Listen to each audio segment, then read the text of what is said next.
The sound of isolation, a viewless sea, a cold night, apartness. That was the sound.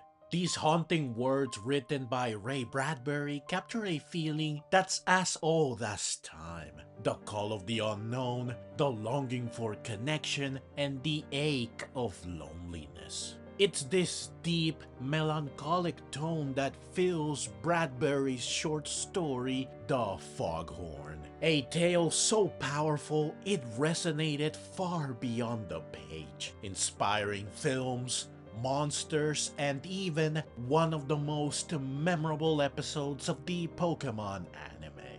But what was it about the Foghorn that made it such a timeless influence? To understand that, let's go back to 1951, to a chilly November night on a remote coastline, where a single foghorn calls out into the mist. In the foghorn, we meet Johnny and MacDon, two lighthouse keepers, solitary figures on the edge of civilization, watching over a vast, mysterious sea. Each year, as the foghorn sounds, it calls something ancient and unknown from the depths. A sea monster who believes the mournful foghorn is the call of its own kind. For 3 years, the creature returns, its call echoing across the waters as it waits for a companion that will never come. And each time, the lighthouse stands silent and indifferent. MacDon, the older keeper, understands this pain. He reflects on the monster's lonely existence, lost in the vast ocean, longing for connection. He wonders if the creature feels the weight of its solitude. And in a twist of unfulfilled love, the foghorn is silenced. The creature, heartbroken and enraged, shatters the lighthouse, an act of pain, a cry into the darkness. Bradbury's story reminds us of the ache of unrequited connection and the tragedy of isolation. 46 years later, Pokémon would take this quiet, haunting tale and make it their own, paying homage to the melancholy of Bradbury's story. In Mystery at the Lighthouse, the 13th episode of the original series, Ash, Pikachu, and their friends arrive at a lonely lighthouse on a mist-shrouded coast. Here they and we meet Bill, a very knowledgeable researcher that knows more than Professor Oak himself, who has devoted his life to studying Pokémon. But currently, he is especially interested in a rare, mythical creature he nor anyone else has ever seen. He believes the creature wanders the world, searching for, hoping to find, another of its kind. As the fog rolls in, a figure begins to emerge, barely visible in the mist. A colossal, mysterious Pokémon, though we of course know it's a Dragonite, whose low, resonant calls blend with the echo of the lighthouse horn, making for a haunting yet beautiful melody. Like Bradbury's creature, it approaches the shore, drawn to the familiar sound, searching for kinship. But like the sea monster in the foghorn, it realizes that it's truly alone and it turns away. Mystery at the Lighthouse takes some creative liberties though. In the foghorn, the monster is enraged when the lighthouse, who it believes to be kin, seemingly ignores it. And then, the titular foghorn is turned off, revealing the deception, which makes it destroy the lighthouse in its fury, at which point it retreats into the sea, never to be seen again. Dragonite also destroys the lighthouse in a fit of rage, but it was triggered by Team Rocket attacking it instead. The result is the same though. This adaptation is more than an homage, however. It's a tribute to the silent ache of loneliness and a reminder of humanity's fascination with the unknown. Summed up best by Bill, who, in response to Ash asking if he thinks they will ever discover every Pokemon in the world, says that they will probably never find them all, because there is likely as many as we can imagine, perhaps even more. So there will always be something new to discover, which Bill clearly loves, both as a researcher and a human, both curious, hungry for knowledge, and captivated by the unexplained. This statement made by Bill maybe felt like an exaggeration back then, when there were only 150 Pokemon, but now, 27 years later, we can only look back at this as prophetic, since we are now up to 1025 Pokemon, and we are very likely nowhere near close to discovering them all. Dragonite's search for companionship perfectly mirrors the monster in the foghorn, a creature longing for kin, yet finding only solitude. The mist, the night, and the call into darkness created atmosphere both eerie and beautiful, just as Bradbury did decades before. Now yes, this is obviously not the only Dragonite in the world, even though Bill himself says it's the only one of its species, one of a kind. But I think we can assume that he means it's the only Dragonite that is this big. Though we could also argue that this might not even be a Dragonite at all.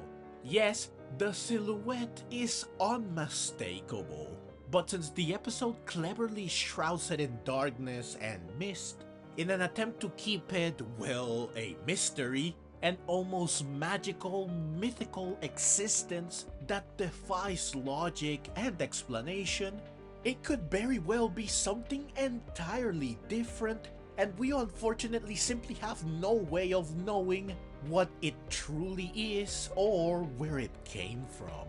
Much like Bradbury's monster, which is never explained, which only makes both stories even more fascinating. It's interesting that they could have better served the narrative by making up a Pokemon just for this episode, but perhaps they didn't want to go so out of bounds or overcomplicate things for a single episode. Instead, they chose to take the most ideal Pokemon from the original 150 to play the role of the giant, mysterious, and lonely monster, leading to a beautiful marriage of the known and unknown that might be more fascinating than something completely foreign. It's worth mentioning though that supposedly Lugia was originally supposed to appear in this episode instead of Dragonite to promote the upcoming, at the time, Generation 2 games, much like Ho-Oh appeared in the first episode. However, once they decided that Lugia would be the star of the second movie, they decided to not feature it in this episode, forcing them to go with another Pokemon instead. It's true that Dragonite's lonely singing does resemble Lugia's from Pokemon 2000. Honestly, I cannot imagine Lugia in place of Dragonite.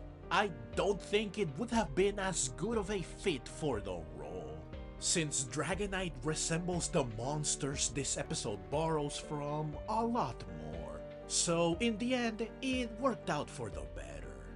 Now the foghorn didn't just inspire Pokemon, it also laid the foundation for the 1953 film The Beast from 20,000 Fathoms, which was actually the original name for Bradbury's short story before he changed it after the rights to said short story were bought for the film.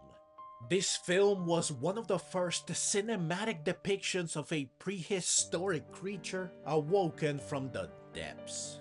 This film in turn would inspire, just a year later in 1954, none other than Godzilla, the most iconic monster of all time and another titan of Japanese pop culture. Born of atomic horror and the scars of war, he is another creature that would go on to inspire elements within the Pokémon franchise, such as Baxcalibur. In fact, Dragonite walking through the ocean is more a reference to Godzilla than the foghorn. So art imitates art, which imitates art. This is why Dragonite is a better fit than Lugia. Heck, Dragonite even roars like Godzilla when Team Rocket attacks it. From the foghorn to the beast from 20,000 Fathoms to Godzilla, the lonely cry of Bradbury's monster echoes across decades and genres. From lighthouses to cityscapes, from shadows to neon lights. Godzilla himself became an icon, a symbol of Japan's struggle and resilience, a creature as lonely as it is destructive. And like the sea monster in the foghorn, Godzilla is often misunderstood, a creature brought to life by a desire for kinship and a world that does not understand. The Pokemon episode then is more than just a subtle nod to Bradbury. It's a continuation of a legacy, a reflection of the silent power that a simple story can hold. Just as the foghorn spoke to the loneliness of existence, Godzilla gave voice to the collective pain of an entire nation. And the Pokemon reminded an entire generation of the beauty and mystery lurking just beyond the fog. As the creature disappears into the mist, it leaves us with a bittersweet feeling, a reminder that some mysteries will remain forever unanswered, and that in every foggy night, there is a silent world, waiting, listening, calling out to those who will listen. The foghorn, the beast from 20,000 Fathoms, Godzilla, and Pokémon. Each speaks to our own unspoken longing to understand and be understood, to connect with the unknown and to find beauty even in loneliness. So the next time you hear the lonely, haunting cry of a foghorn, remember the foghorn and the monsters and the stories it inspired. It is a love letter to the solitude of the sea, to the creatures both real and imagined, and to the powerful call of the unknown. An invitation to listen, to wonder, and to believe that even in the darkness, there is something beautiful calling out to us all.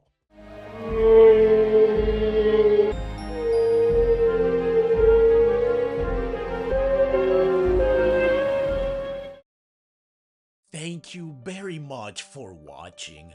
This was my Halloween video for this year. I decided to do something different this year, as you no doubt realized. I wasn't sure of what I wanted to do, but as I did some research for inspiration, I stumbled upon the subject of this video. Something I did not know about, and something that I just found so fascinating, so hauntingly beautiful, so powerful, that I just had to make a video on it, even if I know that it might not do as well as other videos I could have made instead, like these scariest Pokemon anime episodes. Hopefully you enjoyed this love letter to not only a wonderful short story, but also to the many things it inspired. Especially such a memorable and iconic episode of the Pokemon anime that I found also captivating and beautiful as a child, and Godzilla, the king of the monsters and my all-time favorite giant monster. Both are very dear to my heart and unforgettable parts of my childhood. But that's the video. Thank you so very much for watching and have a happy, wonderful Halloween.